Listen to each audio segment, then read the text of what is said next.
for Cloud Locker business plan for the Stanford Entrepreneurship Club.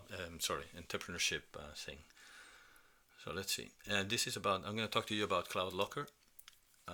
Cloud Locker is in the business of fitness apparel. It's a 2.5 billion dollar market. We basically provide athleisure tops and bottoms to begin with, which is a $442 million apparel business, and we actually do it through gyms. So you can go to the gym, you can have a subscription, and when you go to the gym, the clothes are waiting for you. So this is basically for people exercising at gyms, which is 54 million people exercise at gym, as opposed to 25 million people who actually exercise at home. The visit to the gyms is about 5 billion. These are 2016 numbers, and the average visit to the gym is 1.9 times per week. So we're just gonna go and bump that up to 2 times per week. Those are the numbers of people who actually go to the gym. Cloud Locker basically brings the fitness close to you when you need them. It's a fully stocked, fresh locker anytime, anywhere you exercise. So simply by belonging to the club or having a membership, if you go to a participating gym, your clothes will be waiting for you over there. There is a simple application that allows you to select the gym or gyms that you go to, and to basically start the service for a fee and select a style. Once you get to the gym, you actually try on the clothes for that style, and once you find your size, you can actually start using those clothes immediately. They are fresh, they're very likely new, and you can just start using the gym at that moment. No need to bring your own gym bag or anything like that. Okay. Members that use the service it's great for them, because at the end of the day, you always have a clean set of clothes, and you can always go to the gym and not having to remember to get the clothes in the morning, so then you can go to the gym and whatnot, or actually getting on the locker and have a dirty locker in there with clothes that haven't been washed in like 2 or 3 days. So no planning, no carrying dirty clothes back, no washing. And you also avoid quality erosion. So even if you have high quality clothes and you want to keep them fresh all the time, you keep on using those clothes, you keep on washing those clothes are actually going to go down in quality very, very quickly. So you can avoid the quality erosion, and also the health issues are very, very important. And the reason they're important is because even it's not, when you go to the gyms and you get some issues in the gym like skin rashes or fungus or whatever it is, it's usually not because of the gym. It's actually because of the clothes that you're using. Even if you wash them, those clothes have to be washed pretty thoroughly with very, very hot water, which basically increase your carbon footprint for that. So the combination is very, very expensive to actually do it properly. Never mind that being a member, it's actually cost competitive and ecologically sound. There's also benefits for the gyms and clubs. You can actually reduce the friction for sign-in. So if somebody goes to find out about the gym, he can just go in his business clothes, and then next thing you know, he can just go to the gym and start using the gym. And it provides convenience to the subscriber without having to have the pains of keeping a whole stack of sizes of clothes to actually provide that service, and to actually do washing and keeping and whatnot. Besides, the gym themselves washing, they're not a washing facility, so that's also an issue. They can upsell multi-gym membership, basically say, you go to any gym of our franchise and your clothes can be waiting for you there if you actually sign up for that service.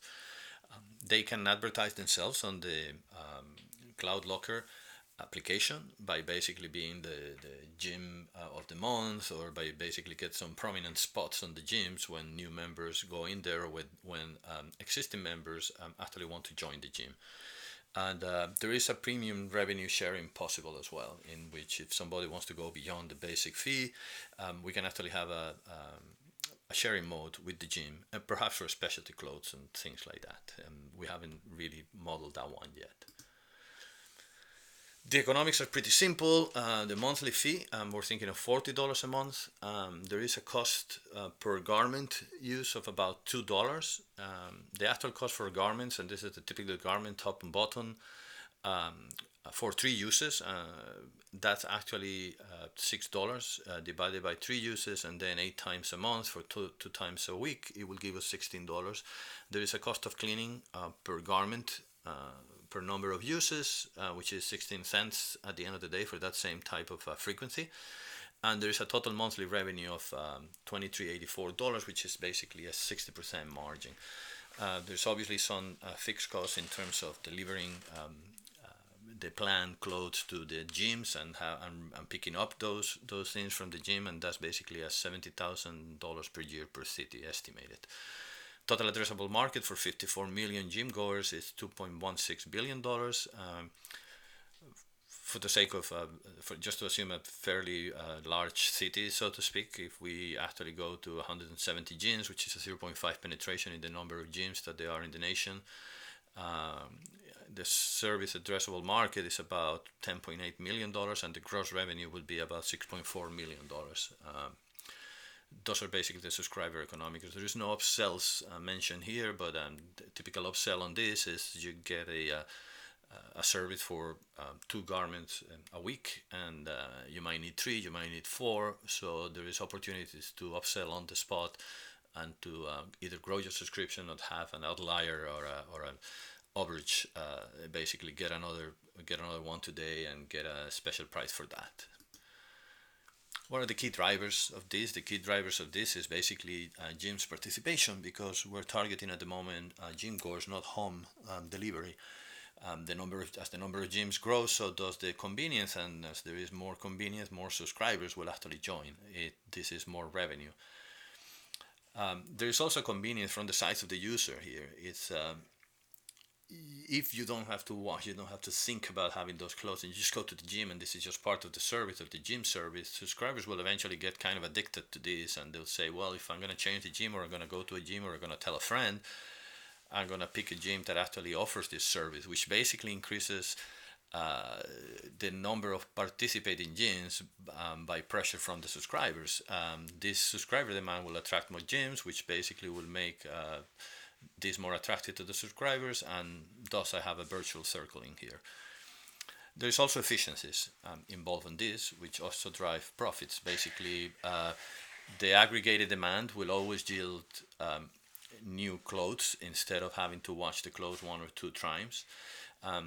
We're going to use machine learning to reduce how many clothes we have to have, or how many styles we have to have on every gym. So basically knowing who is going where, we can actually really have a very specific profile to deliver clothes to gyms.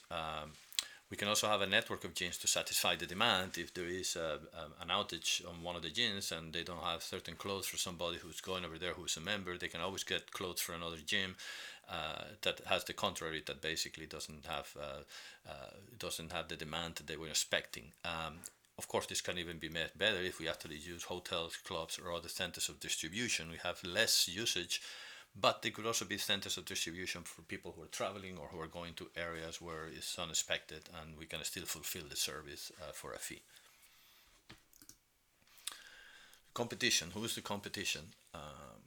There is no direct competition on this. There are hotels which actually sell you paper clothes,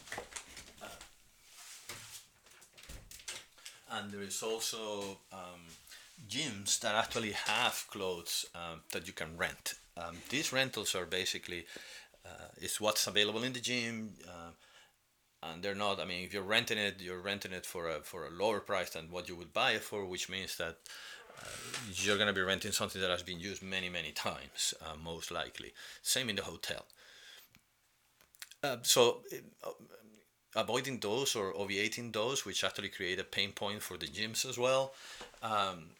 The competition is really not there. There is competition for rental of clothes, and I'm going to mention the 3 biggest ones in here that might actually switch to this type of model if they really had to, because they already have the infrastructure to do this. Okay, so one of them is a Stitch Fix. You select 5 garments, you try them, and you return the ones you don't like, and then you pay what you keep. It's not really a rental. It's kind of a home delivery. You could do that through a retailer like Amazon if you like to, and the dollars here, they're priced per item, and they're just your typical brands and whatnot. There is Le Tote. Le Tote, you select a tote of their clothes, you pay monthly or you pay to own. You have to keep them, you have to wash them, and you have a quality contract. If you want to keep some of those, then you keep them. If you don't want to keep them and you keep renting them, then the cost of those clothes could actually go very high. Or if you return them, then you have to have the presence of mind to actually return when the money makes sense to you, or else you will always end up paying more than what the actual garment cost at the end of the day if you forget. This starts at 80 and it probably goes to 100 very, very quickly for a regular set of street clothes or go out clothes or casual clothes. Then there is rent the runway. This is a very interesting model. You rent 4 garments. You always keep 4 garments. You return what needs to be cleaned back to rent the runway. And Rent the Runway will actually send you a fresh one, and then they will actually go ahead and clean and prepare the next one. This is similar to renting Netflix from DVD, where you can actually order 2, keep 2, and when you return, then you get the next 2, etc., etc. It's like a scheduling. Fairly pricey. It's $150 plus. Okay.